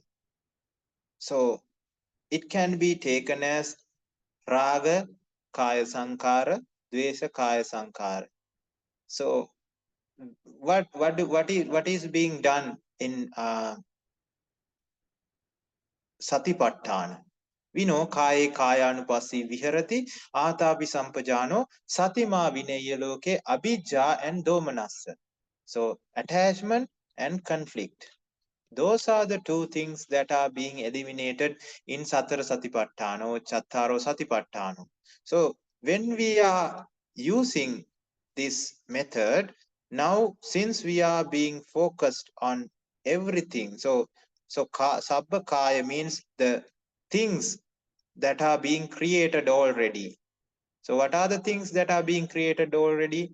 Eyes, ears, nose, tongue, body, and mind are things that are being created already. And we saw the pointless nature, anicca dukkha anatta nature of them. What are the other things that are created, that have been created already? images, sounds, smells, taste, touches, and thoughts. Those are also things that are already being created. But we are here, what we are focusing on is Kaya Sankara. So Sankara is about the process of creating. Now we are seeing the faults of process of creating. So we saw that created things are anicca dukkha anatta. These are things. These things are pointless, essenceless, and these things are anicca dukkha anatta. So then that understanding gives, or that understanding matures to a point where you see the process of creating these end items are also anicca dukkha anatta. So kaya sankara, the process of creating these items, you see those are also as anicca, dukkha, and anatta. So passam bayam, the two types of kaya sankara, the unnecessary and useless kaya sankara. The kaya sankara, or the process of creation with raga and dvesha. So we have to see those things as anicca dukkha anatta. So when you are doing that, you inhale the arya dhamma and exhale these raga and dvesha processes of creation. So you stop the sankara creating. Or so what are the three ways of creating things? You think and you create thoughts. You talk and you create words, and you use your body and you create things. So these are the three ways of creation, and you see that there are two ways of creating, and that is with raga, and that other one is with dvesha. So you have to see the faults of these two creations, because the end result of that creation is also anicca dukkha anatta. That is what we saw in the step before this, which is sabbakaya patisamvedi assa sissamiti sikkati, and sabbakaya patisamvedi passa sissamiti sikkati. So when you understand what passambayam kaya sankarang assa sissamiti sikkati and passambayam kaya sankarang passa sissamiti sikkati, then comes piti patisamvedi assa sissamiti sikkati and piti patisamvedi passa sissamiti sikkati. So when you practice this, you would start to develop dhyana, qualities of dhyana, which is priti. What gives to what creates priti? When you see Arya Dhamma, you know what Priti Sambojjanga is. So your mind would start to get elated, happy, and blissful. You would feel positive thoughts, and you would feel it in your body as well. So when you start to feel those kinds of things, those are also part of this world. That is not nibbana. So we are still in the process. We are still halfway through the process. So when you develop this priti, or this elated mind, you are not getting attached to it. You have to see it that also as anicca dukkha anatta. You are not getting attached to that, and you are seeing that as anicca dukkha anatta. So priti also is perceived through Arya Dhamma, assa sissamiti sikkati, and the attachment to it is eliminated or exhaled. Passa sissamiti sikkati. Then priti manassa kayo passaddati, passadda kayo sukhang deti. So priti leads to the physical blissful nature, or physical positive feelings that you feel in the body. So it is called sukha. So when sukha is experienced, you have to follow the same principle. And when these steps are, when you reach these steps, you have already got the levels of dhyana. So first dhyana, second dhyana are being achieved at these levels. So when it comes to the next part, Chitta Sankara Patisangvedi Assa Sissamiti Sikkati and Chitta Sankara Patisangvedi Passa Sissamiti Sikkati. Now your mind is, when you got to dhyana levels, you know that you have this quality of ekagrata.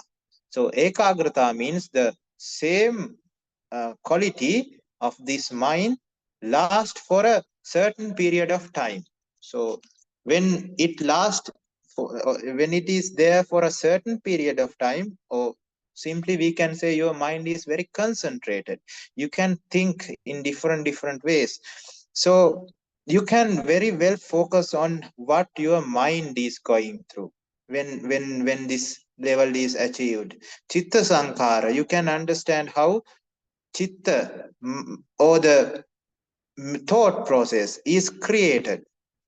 So when you are able to see your mind, how mind thoughts are created, then you are in the process of purifying your thoughts. So initially it's about sila. Sila is about the purification of purifying your uh, actions and words. When your actions and words are purified, your mind becomes your mind goes into a samadhi state. We call it sila, then samadhi. Then it leads to panya. Why? Samadhi is the Arya Samadhi or Samma Samadhi is what gives the we call it Yathabhuta Jnana Dassana. Yathabhuta Jnana Dassana means the wisdom about reality is actually understood, or it is achieved through the samadhi. So now when it comes to Sukha Patisangvedi, or the level that we are talking about, you have reached this samadhi level and you are now trying to purify your mind or mental uh, or component.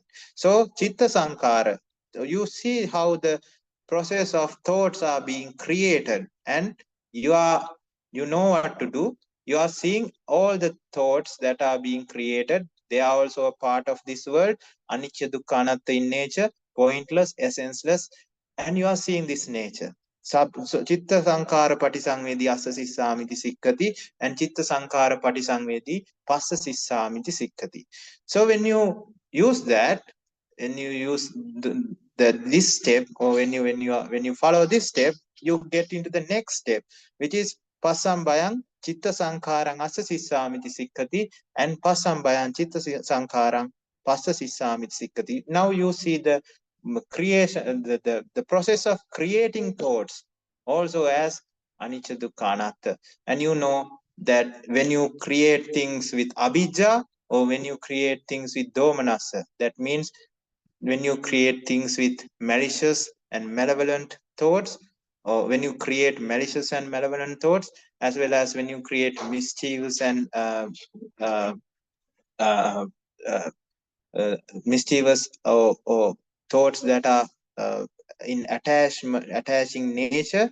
So you see the process of creating these thoughts also as anicca dukkha and anatta. So you would start to your process of creating these things, or your chitta sankara.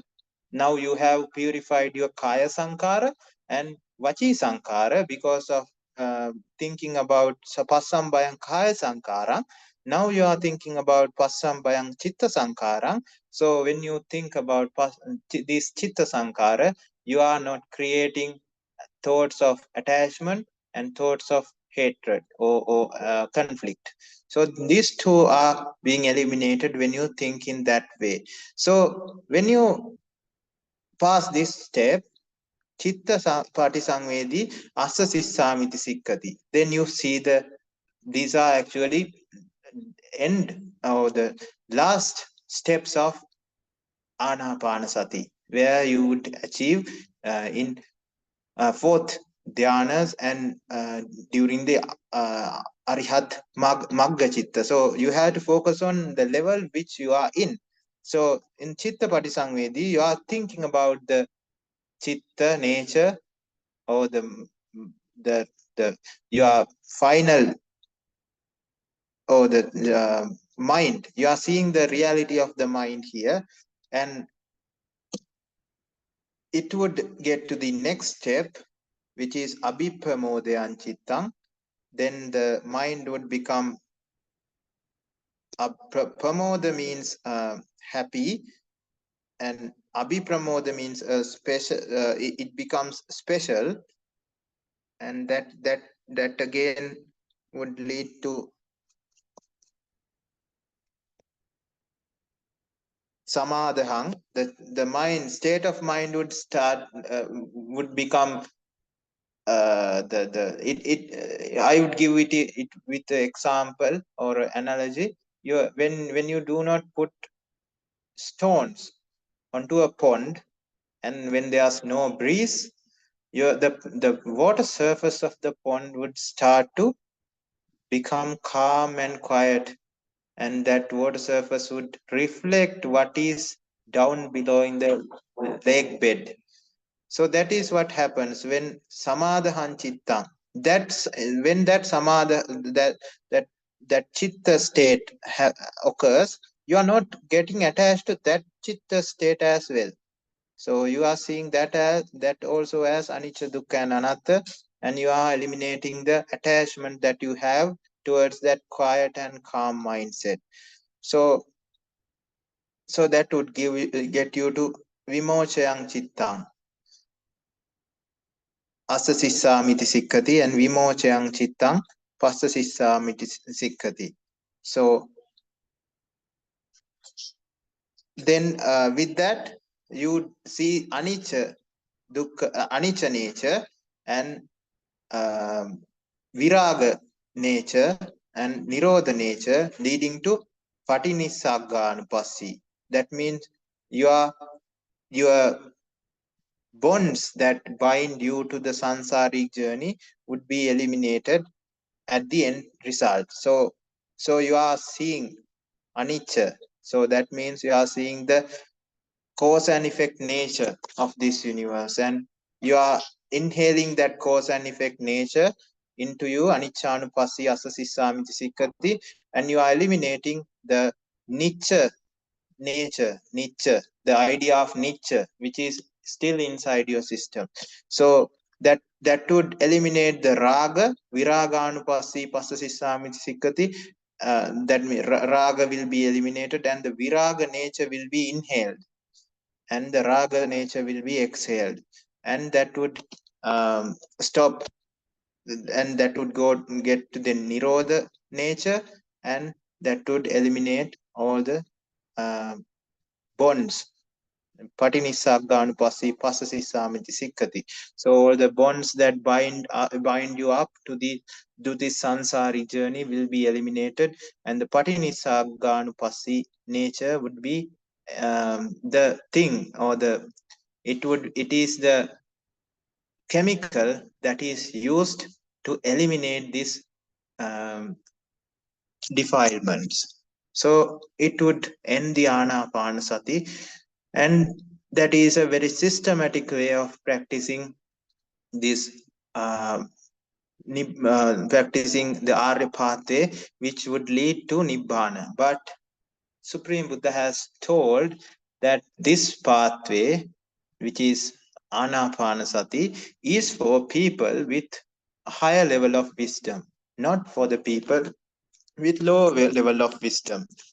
So that is why it is not easy to practice this method for everyone. So there can be people who are able to practice this Anapanasati method, but it is not for everyone, because you have to identify each and every step, and you have to for you to understand each and every step, you have to have a certain level of wisdom. Otherwise you would not be able to understand which level you are in and what next you have to do.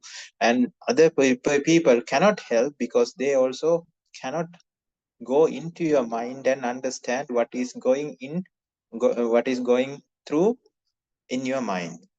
So this is the Anapanasati meditation. So there was few other questions as well related to this, of course, and I would go through the questions again so that I can memorize and answer. So there's another question about, so we have gone through Anapanasati. So there's Iriyapata Pabba and Sampajanna Pabba in Kaya Anupassana as well. So this Kaya Anupassana we have discussed about now. What we discussed initially is actually part of Kaya Anupassana. It is the Dhatu Manasikara. So we have understood that Apo, Tejo, Vayo, Patavi. So we have divided this body, and we have started seeing this body in a different way, where the attachment does not occur. So we have seen Apo, Tejo, Vayo, Patavi nature of the body, and we have seen the illusion or the delusional mindset. We have seen through the delusional mindset, and we have seen the reality through that this method of Dhatu Manasikara. So again, there's this Iriyapata Pabba, where you would be using your four main postures: sitting, walking, and there is sleeping posture as well as standing posture. So there are these four postures. When you are managing these four postures in your day-to-day life, so this is a bhavana. You would not be doing in a one place, seated in a one place, or something like that, because all the four postures are being used here. So what you do is, when you get the urge to go somewhere, you are going to think. So because you are this meditation is about maintaining posture. So you are being mindful of maintaining your posture. So when you get the urge to go somewhere, you ask yourself where. You are filtering the postures, unnecessary postures that you would be maintaining for raga, dvesha, and moha, and you would be facilitating the useful postures that you would be using to increase the Arya pathway. So if you feel like walking or going somewhere, you are thinking why. This is to listen to a Dhamma discussion. Okay, that's good. So facilitate it. Give approval. So you are using that posture. You're going. So if you are seated in this position and you feel like going somewhere, and when you think about it, it is to have a chat with your friend about and gossip with your friend, because you feel lonely after doing meditation for few hours. You feel lonely and you feel like talking with somebody, and you feel like chit-chatting with somebody, and you feel like talking uh, gossip or something. So that posture should not be facilitated, or that walking, that movement should not be facilitated. So this is again a type of Anapanasati. So inhalation and exhalation. Now this is about postures. So this is when you do it for all the four postures, that is called Iriyapata Pabba. So that would help you to go into Anapanasati state, because this would help you to discipline your actions as well as your words, because for opening your mouth also. So these are first about the four main postures. But when it comes to Sampajana Pabba, you are going to the smaller postures as well. So the mini postures, or the postures in between the four main postures. Especially, let's say you raise your hand. Why? To kill a mosquito or to kill a bug. So that is a posture. Those are postures that are not there. That does not include to the main four postures. So in Sampajana Pabba, you are focusing on these small postures that you are having during this course of life. So you are in that posture, you are thinking, why did I raise my hand? To kill this mosquito, to do to harm a living being. So I should stop. So you are being mindful of what you are doing. So if that posture is to get you into the meditation posture, then that's okay. Because why am I getting into this posture? To start meditating. So that's good. You are facilitating that, and you are not facilitating the postures, small postures that would be increasing your raga, dvesha, and moha. So that is about sampajana pabba. So these are actually these things, iriyapata pabba, sampajana pabba, and again this dhatu manasikara, dhatin sakara manasikara, and these various types of methods that have been explained for under Kaya Anupassana, they have a very small uh, theory behind it. That means a very the core concept, or the thing behind is very small. The main idea behind it is very small, but when you apply it to your life, it becomes very big, because it becomes very complex. Because even though the idea is very small, you have to apply to each and every posture, each and every small postures in between. So it becomes it becomes complex in that sense. But when you go into the theory behind it, it's very easy what you have to do, and you can understand it, how raga dvesha moha is eliminated through this method. Because this would increase, this would create, or this would the sila, or the virtuousness would be you would be able to achieve that virtuousness, or the sila state of sila, and that would again create the samadhi, and on top and through that samadhi you would be able to achieve prajna. So that's how this ladder goes, how this staircase goes up. So this is that is another question that was asked during the last week. And again, there's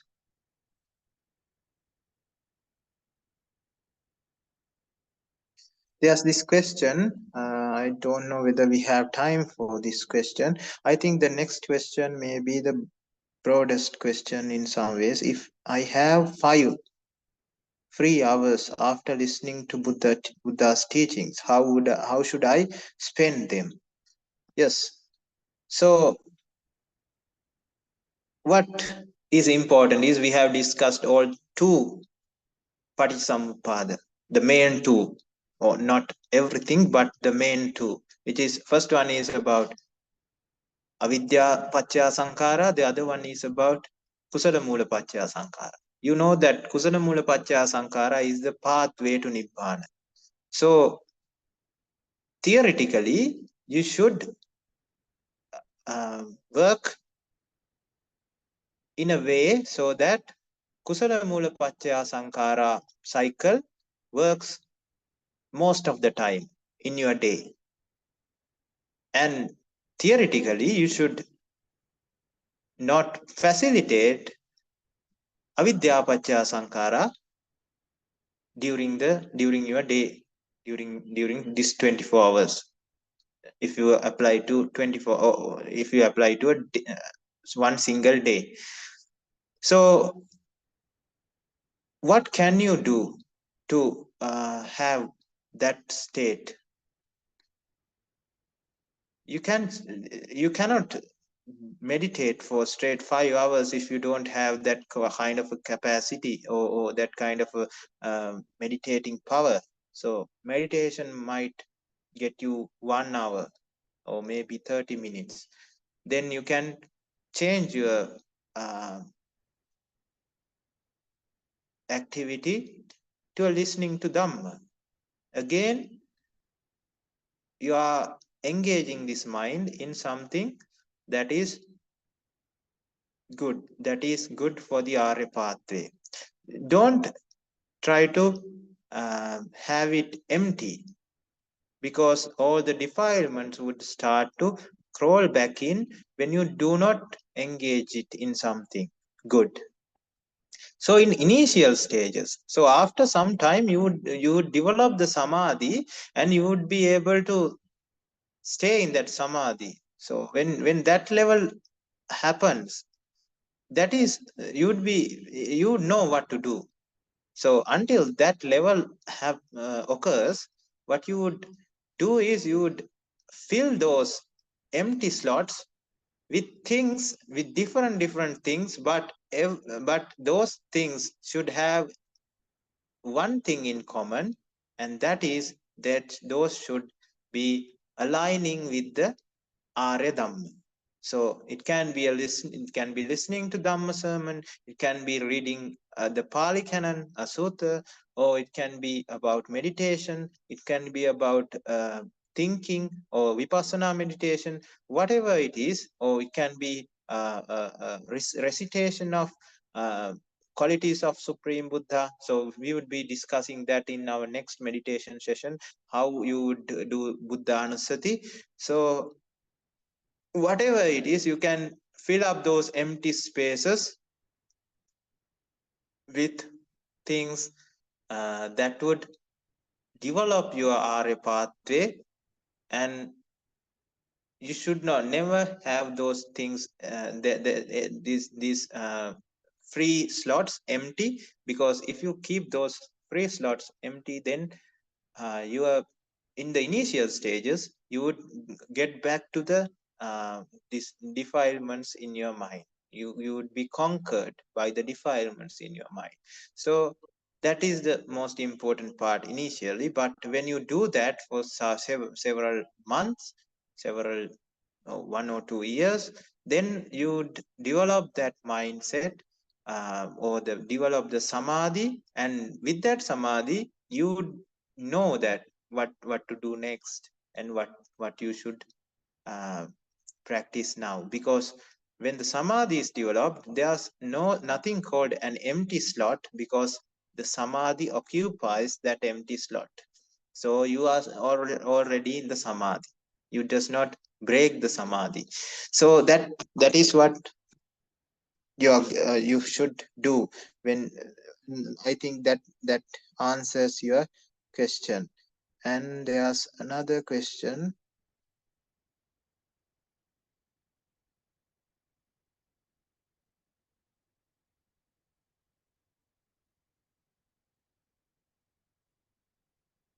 So there's this question about vibhava tanha. Oh yeah, then there's this question about vibhava tanha. So I wanted to emphasize something that is there again in the Maharahulovada Sutta. So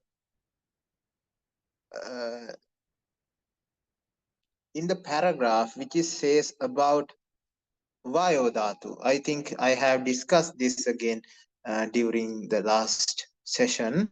It says Katamacha Rahula Vayodhatu siya ajattika siya bahira Katamacha Rahula ajattika Vayodhatu yang ajattang pachatang vayogatang Vadinnang Seyatidang Uddangamavata Adogamavata Kuchisa Sayavata Kottasayavata Angamanganusarino Vata. Then the next two words, if you refer it to in your English translations or the Pali wording, which is written in Sinhala, it says Assaso and Passaso, not Assasaso and Passasaso. This is what I wanted to highlight here, because Assasaso and Passasaso are two different words. Assaso and Passaso are two different words. If you go through this English meaning of this paragraph, you would understand that it explains, Assaso explains inhalation and Passaso explains exhalation. But when it comes to assasasa and passasasa, the same meaning has been given in the translation, and that is the problem we have with Anapanasati. So with that, I would explain this Kama Tanha, Bhava Tanha, and Vibhava Tanha. So Kama Tanha is about, you know what Kama means.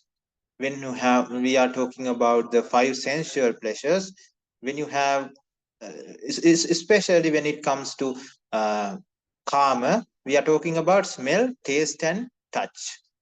And the images that facilitates that smell, taste, and touch, and sounds that facilitates the smell, taste, and touch. That is Kama Raga. And that Kama Tanha means this attachment to these five sensual pleasures. So Kama Tanha. Then there's Bhava Tanha. So the person, there are two types of viewpoints when it comes to the normal lay beings. That is Sasata Dusti or Sasata view and Ucheda view. In Sasata view, the person thinks that this soul we have cannot be destroyed. What happens is, when it dies, it just goes and creates another body. So the same person, John, in the first example, dies and John becomes a dog, John becomes a cat, John becomes a god. The same John is going. So the John is permanent. It cannot. He is not something. They does not believe that it is degraded, and they does not believe Jara Marana. When it comes to the soul, they think it's a solid one unit. So when it comes to when one has this idea, the tanha that occurs with it is bhava tanha. So bhava journey or sansaric journey, the same, it has the same meaning. Bhava journey. Bhava means the process of, or the state of being. The various states of beings are created in this sansaric journey. State of being of a human, state of being of a god, state of being of an animal, and various, in these 31 planes of life, various states of beings are created. And you get attached to that cycle, then to that bhava cycle, and you are attached to this sasata view, and you are this attachment is based on that viewpoint. So the next one is based on ucheda view. In ucheda view, one has the idea this is the last life. After the death, there's no consequences, there's no good or bad, meritorious deeds and sins. There's nothing like that. When you die, you die. And that is the end of the story. And with that, you are attached with that viewpoint. With that Ucheda viewpoint, you are attached to this life, attached to this sansar. So that is Vibhavatanha. So those are the two aspects based on Ucheda. So these are the two ends that one would fall into. One would fall into either Ucheda view or Shaswata view. Based on this viewpoint, if one is having Ucheda view, then that is Vibhavatanha. If one is having Shaswata view, that is Bhavatanha. And when it is about Kama Raga, Kama or five sensual pleasures, then it is about Kama Tanha. So Tanha means attachment to a specific place. So when the place is about Sasata, then we call it Bhavatanha, because he likes that viewpoint. He is attached to that viewpoint. And if he is attached to the view, then he is attached to that viewpoint.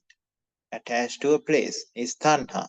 So when someone is attached to karma, 5 sensual pleasures, then he is attached to that viewpoint, that way of attachment, 5 sensual pleasures. So that is the explanation, a quick explanation about this kama tanha, bhava tanha, and vibhava tanha. If you have any um, questions about today's discussion, then you can go on and type it, or unmute and tell it to the audience, so that we can discuss any problems if you have any. Thank you very much, I hope. Thero, for the discussion as well as the explanations and taking those questions that you have received. As Venerable Thero said, we would like to invite you to bring forward any questions that you may have about the discussion that has happened today, or anything else, either in the form of message or by voicing it out. So we'll give a minute or two, Thero, for them to, in case there is a question to ask, and if not, since it's a bit past 2 hours, afterwards, Thero will consider whether we will conclude for the day. Yeah. Thero, there's a question. Would you want me to Yes. read it out? Okay, that's good. Okay. The question goes, I asked a lot of questions and I sincerely thank you for your answers. Still, I would like to ask you one more question to confirm, because it is so different and surprising from what is already known to the world. So is the second sermon, Anapanasati, or step 16, also completely unrelated to the actual inhalation and exhalation? There, I think probably a good question, because it's the explanation can be somewhat maybe considered controversial or quite different to what is known for Anapanasati. Maybe in that particular point, if you can re-elaborate a little bit, that might be of... What is, I have no idea what step 16 is. So is the second sermon, Anapanasati, also completely unrelated to actual? I think step 16 is about the last part, where the Anapanasati is this asasamiti and pasasamiti is being explained. I think that is the part. But because this English format and Sinhala format are very different, and I am using the Sinhala format because it is easier for me to read. The references here in which are being given is difficult to understand. Second Anapana. No, 16 Anapana. If you can put me a screenshot or something in the WhatsApp, then I would be able to understand what part we are referring to. Thero, if required, I can give Miss Kim the ability to share her screen if she's got any. Typically, she might have a PowerPoint. If that is required, we can do so.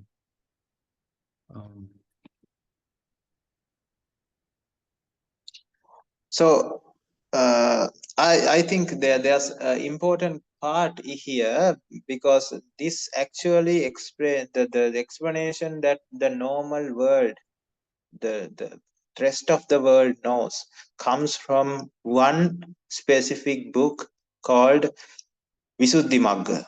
So it is the only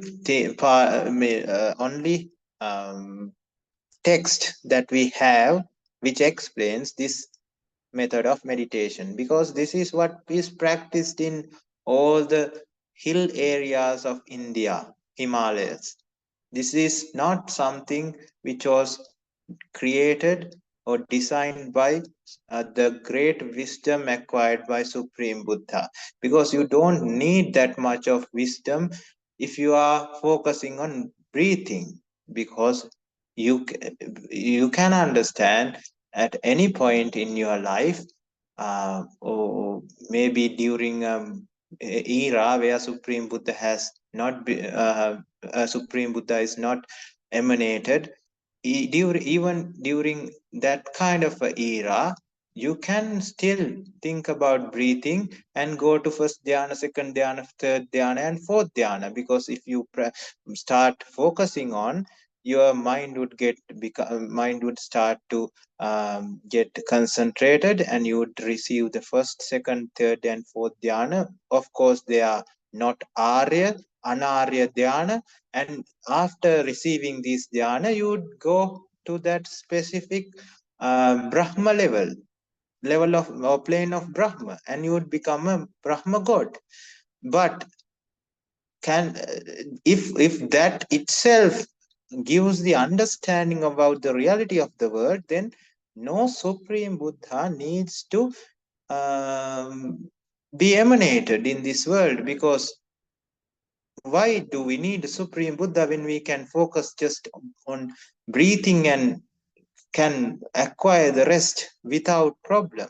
But since this text is this text I referred to, Visuddhimagga, is influenced by a lot of Hindu culture, or we can say Brahmin culture, the religion of Brahmas, where they practice various kinds of meditation, this pranayama and everything. So since it is very influenced by that kind of meditation practice, so what happened was, when somebody reads this sutra with that kind of a mindset, with that kind of inputs in his mind, he sees the Anapanasati, which is explained here as inhalation and exhalation, because it makes perfect sense for him, because he has already practiced this, and Supreme Buddha is explaining the same thing, because asasasa as asasasa and pasasasa.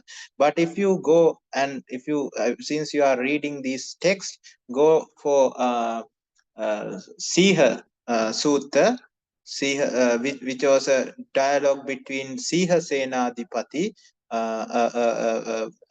Senadipati means commander.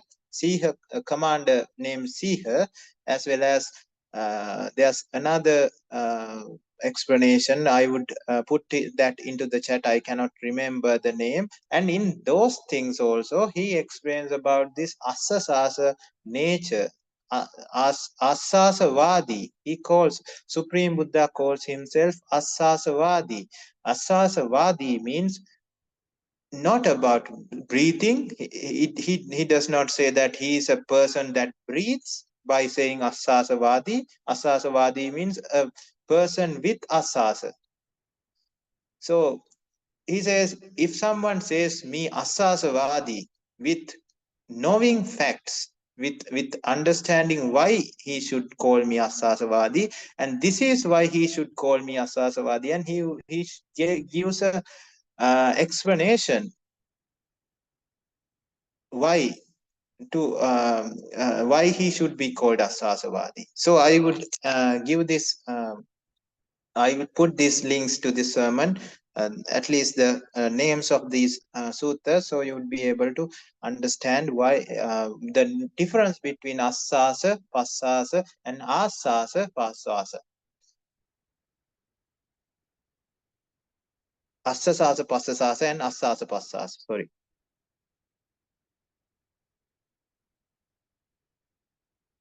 Yeah.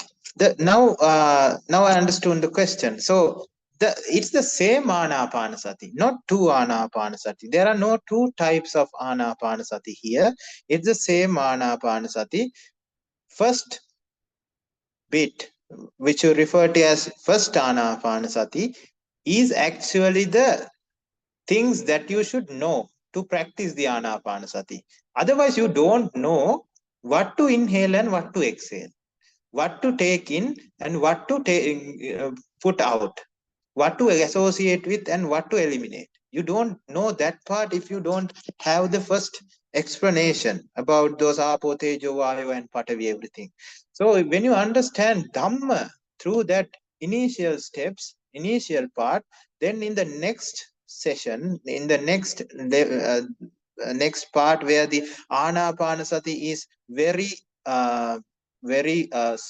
summarized in a very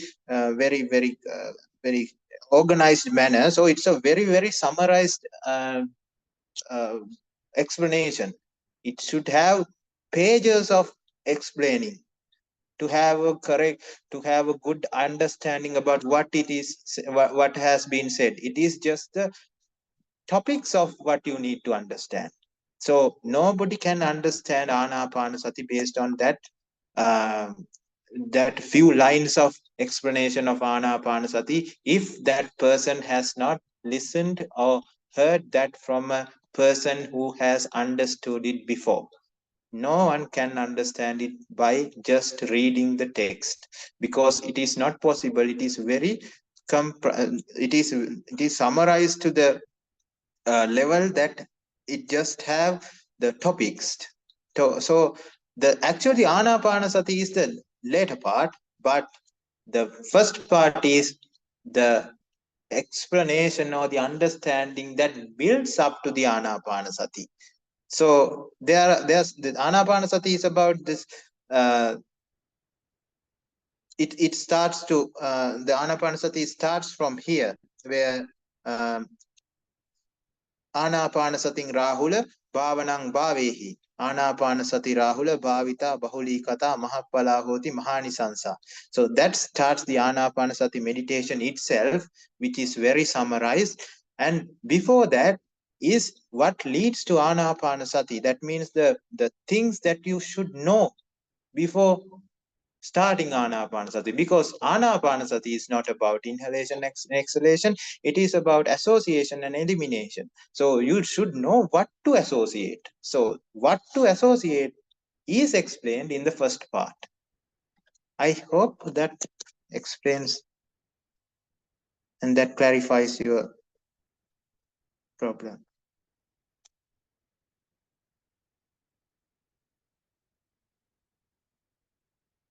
Yeah, this part is, as I said, this part is for individuals with a higher level of wisdom.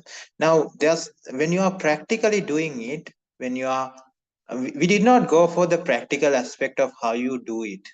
So I think it's for another day to discuss. So when you start meditating, how breathing also can be accompanied or helped in the process, where there are 4 bodies, as we know. I think we might or we might not have discussed about Ekaja, Dvija, Trija, and Chaturdakaya, where we have 4 layers in our bodies, from fine level to the solid level, where we see the 4th body, the condensed level of the 4th body, as our bodies which we see through our naked eyes. But we have 4 layers of our body which are behind this solid body, and we have to understand how that those 4 bodies, especially the 3rd one, get purified, or these bodies are actually full of raga, dvesha, moha. The end results of raga, dvesha, moha. That means we call them dark rays. So this astral body is fully covered with the byproducts of raga, dvesha, moha. That those are dark rays which are accompanied and which are associated with our body.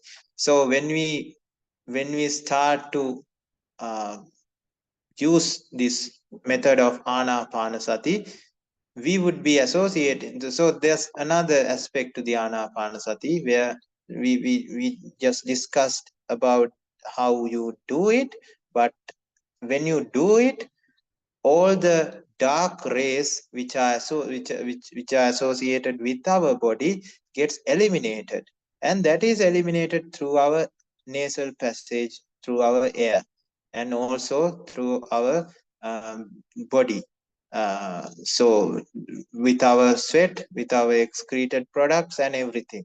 So since the expired air is also an excreted product. Those rays, black rays, which are associated with our body, also get eliminated. So that is how our body becomes purified gradually, and at the end, in the fourth dhyana, when you attain the fourth dhyana, it is a lighted self. You perceive that fourth dhyana as a lighted person, just like a tube light. So you become your dark rays, all the rays gets washed out, and all the purified things, that means vitaragi, vitadosi, vitamohi qualities gets accumulated in your this mental body, astral body, and you become you perceive yourself as a lighted body. So that is a different aspect when it comes to the practice, or the practical aspect of practicing Anapanasati. So since we have a lot of people who practice this real Anapanasati, has gained results, attained this dhyana, so they know it works, and they know how to practice it, how to do it, and how the practical points when you are doing it. So those, I think we will discuss that part in the next week, maybe, with all the questions you would be bringing to the next week as well.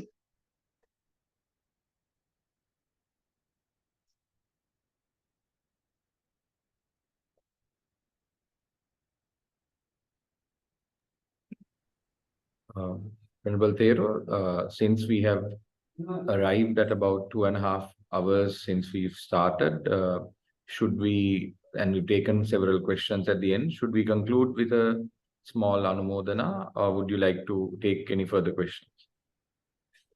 I think all the questions that was posted has been answered, so we'll wind up for today.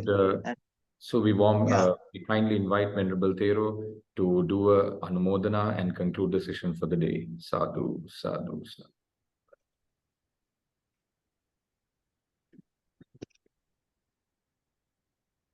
So today we discussed a very important and a very deep concept when it comes to practicing Arya Dhamma, Anapanasati, and we were able to understand what differences between the usual Anapanasati that we knew and the Arya Anapanasati, which focuses on elimination of Raga, Dvesha and Moha. So since you have been listening and you have been thinking and creating a lot of courses which would develop your Arya pathway, you have, in the process, you have generated immeasurable amounts of merits, and with that meritorious power, all the hindrances, barriers and obstacles you have in your Arya pathway may get diminished, leading to the Arya discipline, and may all of you be able to understand the supreme Dhamma, ultimately attaining the supreme bliss of Nibbana. With this blessing, accept this blessing with a sadhukara. Sadhu, sadhu, sadhu. And also, in this special occasion, let us remind ourselves about all the people who helped us during this sansaric journey, especially the deceased relatives and people who helped us during this sansaric journey, people who gave us jobs, parents, teachers, and people who constructed our houses, workplaces, and also people who helped us to have this Zoom session, people who created these Zoom platforms, created these, constructed these temples, and also people who donated and who sponsored for these electronic devices and everything. So let us remind all of them as well, and also the people who were hurted and harmed by our wrong actions, unwholesome deeds, without knowing what is right and what is wrong. Because of avidya, we might have solved our problems in a very negative way, where we have gathered a lot of impurities, negative negative energies, which have